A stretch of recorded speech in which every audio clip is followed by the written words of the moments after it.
Hello' friends, GD ক্ৰিয়েশ্যনলৈ আপোনালোকক স্বাগতম জনাইছোঁ। আজি মই আপোনালোকৰ লগত কুট কলাৰ ব্লাউজ এটাৰ কাটিঙৰ ভিডিঅ' এটা শ্বেয়াৰ কৰিবলৈ লৈছোঁ।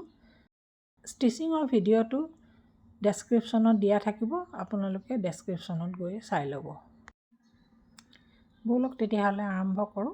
এয়া মই 80 চেণ্টিমিটাৰ লাইনিঙৰ কাপোৰ লৈ লৈছোঁ আৰু কাপোৰখন দুভাজ কৰি এনেধৰণে লৈ লৈছোঁ। বন্ধ ভাগটো মোৰ ফাললৈ আছে। মোৰ ব্লাউজৰ ৰেডি লেংথ 15 ইঞ্চ। মই 1 ইঞ্চ প্লাছ কৰি 16 ইঞ্চত এটা চিন দি লৈছোঁ আৰু এডাল আঁচ টানি ল'লোঁ। চোল্জাৰ আছে 14.5 ইঞ্চি। 14.5 ইঞ্চিৰ আধা 7.2 প্লাছ চিলাই মাৰ্জিন লৈ 7.6ত মই এটা চিন দি লৈছোঁ। এনেদৰে আকৌ এটা চিন দি আঁচডাল সমান কৰি ল'ম।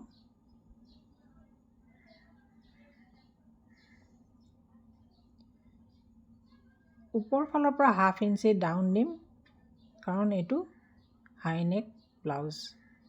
চিনটোৰ পৰা 7 ইঞ্চি আকৌ এটা চিন দি লৈছোঁ। এইটো আৰ্মহোলৰ কাৰণে। চেষ্ট আছে 38ৰ 4/4 এভাগ 9.5 প্লাছ চিলাই মাৰ্জিন 1.5 ইঞ্চি লৈ লৈছোঁ। কঁকাল আছে 8.5 প্লাছ 1 ইঞ্চি টাক্সৰ কাৰণে আৰু 1.5 ইঞ্চি চিলাই মাৰ্জিন। এতিয়া মই এনেকৈ আঁচ টানি ল'ম। ডিঙিৰ বহল দিছোঁ 3 ইঞ্চি। এনেধৰণে বেক নেকৰ ডিপ লৈছোঁ 1 ইঞ্চি। এনেদৰে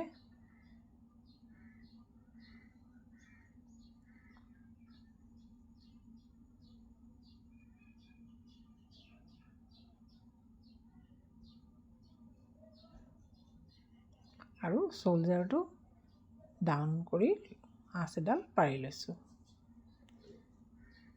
আৰ্মহোলৰ ফালে 1.2ত এটা চিন দি লৈছোঁ আৰু চেষ্ট লাইনডালৰ লগত মিলাই দিছোঁ।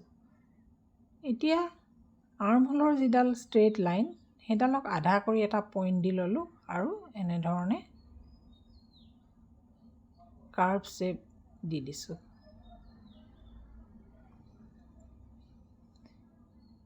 আৰু ফিটিঙৰ চিনটোতো মই আঁচ এডাল পাৰি ল'লোঁ। বেক টাক্সৰ কাৰণে মই 4 ইঞ্চিত লৈ লৈছোঁ আৰু ওপৰলৈ 5 ইঞ্চি উঠাই দিছোঁ।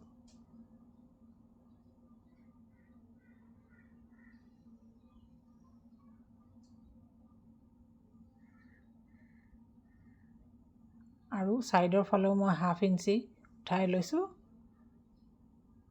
আৰু এতিয়া মই বেক ছাইডটো কাটিং কৰি লৈছোঁ।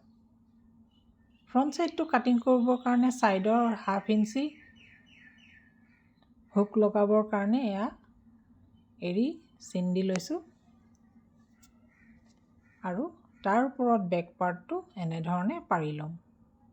পাৰি লৈ যেনেধৰণে বেক পাৰ্টটো কাটিং কৰিছোঁ একেধৰণে মই চিন দি ল'ম।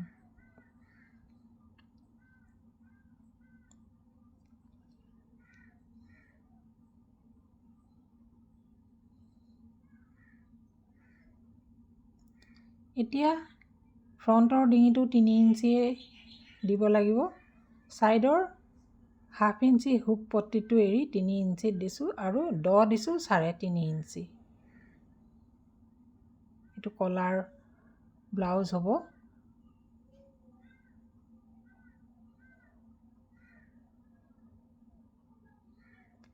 এতিয়া মই ইয়াত এটা ৰাউণ্ড শ্বেপ দি দিছোঁ।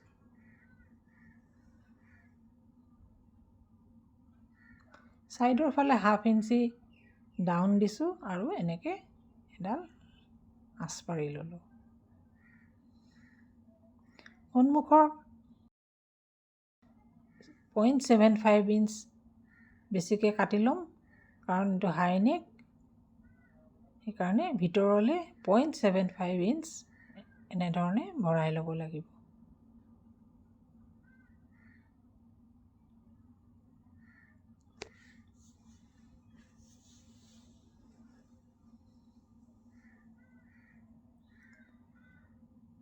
প্ৰিন্সেছ কাট হোৱাৰ কাৰণে ছাইডত 1 ইঞ্চি মই বঢ়াই লৈছোঁ। প্ৰিন্সেছ কাটটো জইন দিওঁতে এই ছাইডৰ এক্সট্ৰা 1 ইঞ্চিৰ প্ৰয়োজন হ'ব। সন্মুখৰ হুক পট্টি এৰি 4 ইঞ্চিত এটা দাগ দি লৈছোঁ আৰু আকৌ তাৰ পৰা এটা 2 ইঞ্চিত দাগ দি লৈছোঁ টাক্সৰ কাৰণে।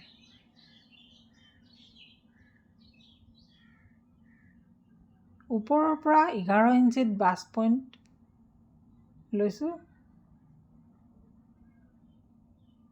আৰু ছাইডৰ হুক পট্টি এৰি 4 ইঞ্চিত এটা চিন দি ল'লোঁ আৰু এই দুটা চিন জইন কৰি ল'ম।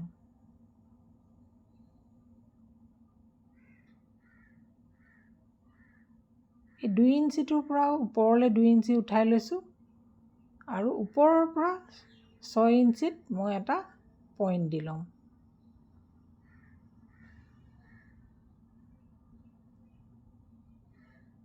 আৰু এই দুটা পইণ্ট এনেকৈ কাৰ্ভ শ্বেপত মিলাই দিম।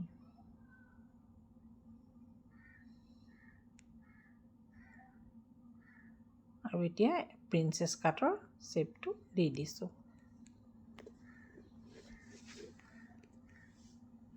এই 2 ইঞ্চিটো যে টাক্স লৈছিলোঁ সেইকাৰণে ছাইডত 2 ইঞ্চি বঢ়াই ল'ম।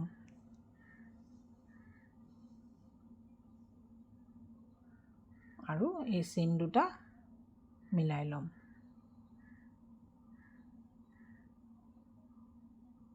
এনেদৰে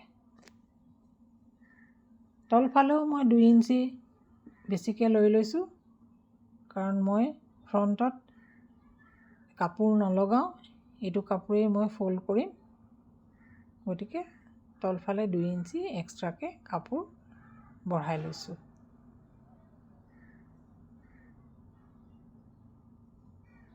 এয়া 11 ইঞ্চিত বাষ্ট পইণ্টত আৰু ছাইডৰ পৰা 4 ইঞ্চি এৰি এনেকৈ চিন দি লৈছোঁ আৰু টাক্স দিছোঁ 2 ইঞ্চি আৰু ওপৰ ফালেও এনেকৈ 2 ইঞ্চি উঠাই দিছোঁ। তাৰ পাছত মই প্ৰিন্সেছ কাটৰ শ্বেপটো দি দিছোঁ। চ'ল্জাৰৰ ফালৰ পৰা 6 ইঞ্চিত এটা পইণ্ট দি লৈছোঁ আৰু এনেকৈ প্ৰিন্সেছ কাটৰ শ্বেপটো দি দিছোঁ। এতিয়া মই ফ্ৰণ্ট পাৰ্টটো কাটিং কৰি লৈছোঁ।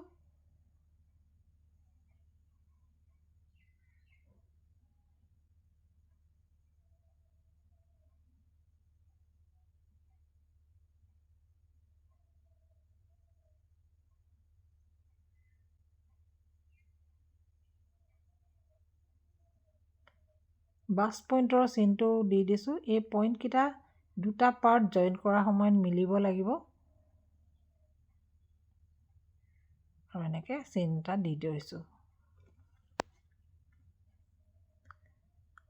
আৰু প্ৰিন্সেছ কাটৰ ফালে আৰু এই দুটা পাৰ্টো অলপ অলপ শ্বেপ এটা দি দিছোঁ।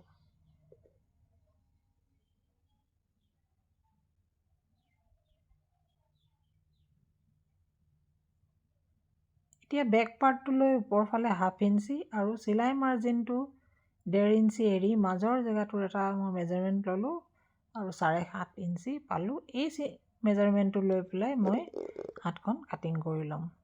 এতিয়া হাতৰ কাৰণে মই কাপোৰ লৈ ল'লোঁ 4 ফ'ল্ড কৰি। এনেদৰে দীঘল আছে 10.5 ইঞ্চি আৰু বহল 9 ইঞ্চি। ওপৰ ফালৰ পৰা 3 ইঞ্চি এৰি মই এটা চিন দি ল'লোঁ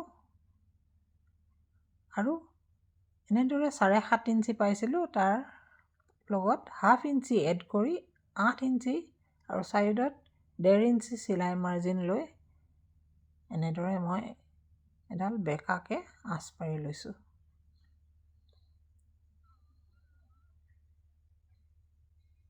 তলফালে আছে হাতখনৰ মোৰ 5 ইঞ্চি আৰু 1.5 ইঞ্চি চিলাই মাৰ্জিন লৈ লৈছোঁ।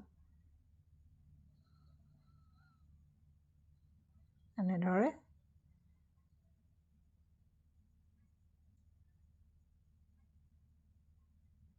এতিয়া ওপৰৰ ফালে 1.5 ইঞ্চি মই চিধাকৈ ৰাখিম আৰু এনেদৰে ওপৰৰ ফালে হাতখনৰ শ্বেপটো দি দিছোঁ।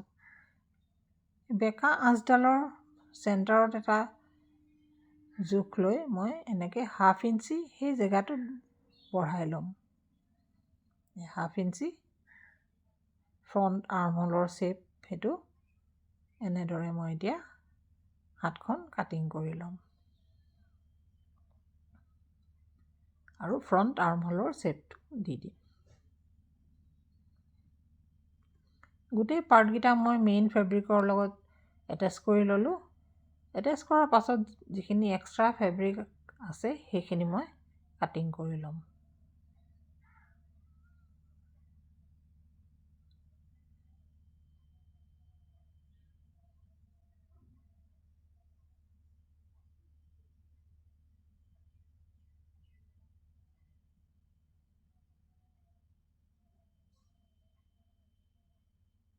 এনেদৰে কাটিং কৰি ল'লোঁ। কাটিং কৰাৰ পাছত ব্লাউজৰ যিটো ফ্ৰণ্টৰ পাৰ্ট আছে সেই পাৰ্টটো লৈ লৈছোঁ। লৈ মই এতিয়া কলাৰৰ কাৰণে 15 ইঞ্চি দীঘল বক্ৰম এখন লৈ ল'ম। বহল লৈছোঁ 6 ইঞ্চি, ডবল ফল্ড হয় এইখন, ডবল ফল্ড কৰি লৈছোঁ। ডবল ফল্ড কৰি 6 ইঞ্চি আৰু দীঘল লৈছোঁ 15 ইঞ্চি। খোলা ছাইডৰ পৰা 2 ইঞ্চিত এটা চিন দি লৈছোঁ। এনেদৰে এতিয়া সন্মুখৰ পাৰ্টটো পাৰি ডিঙিৰ চিনটো দি ল'ম। এনেদৰে তাৰপিছত এই 2 ইঞ্চিটোৰ পৰা ওপৰৰ কৰ্ণাৰটোলৈকে মই এতিয়া এনেধৰণে এটা চিন দি ল'ম। আপোনালোকে দেখিছে নহয়, আপোনালোকেও এনেধৰণে দি ল'ব।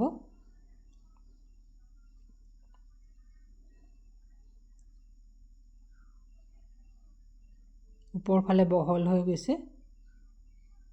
এতিয়া মই ইয়াক কাটিং কৰি ল'ম।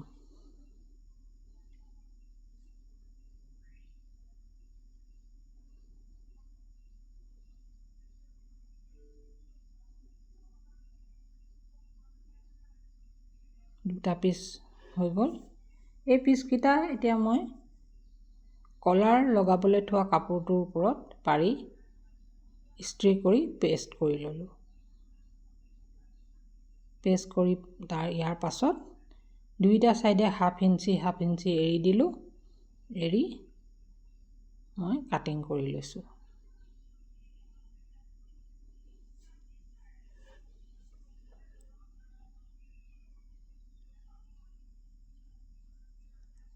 এনেকৈ আৰু ডিঙিটো কাট কৰি লৈছোঁ।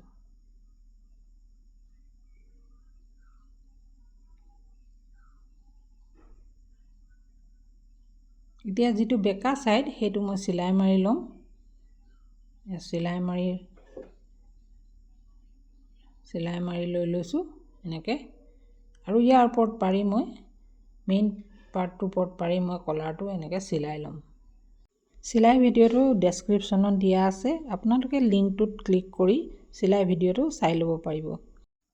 আজিলৈ আহোঁ, বাই বাই।